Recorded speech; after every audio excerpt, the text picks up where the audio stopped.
সন্তোষ দত্ত আমাদের মধ্যে একজন বড় গাল্পিক। বাইরে শ্রাবণ সন্ধ্যার ঘনায়মান মেঘজাল, মাঝে মাঝে জোনাকি পোকা জ্বলছে।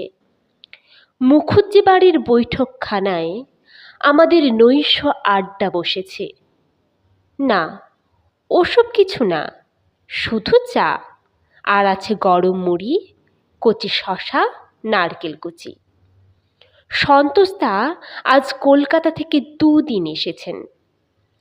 পরলোক তত্ত্বের আলোচনা করেন। এ সম্বন্ধে প্রবন্ধও লিখেছেন, নামও আছে। সন্তোষবাবু এ গ্রামের জামাই।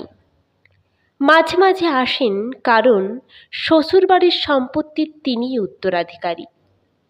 মাসে 1-2 বার আসেন। আমাদের গ্রামের নতুন কলেজের নতুন মাস্টার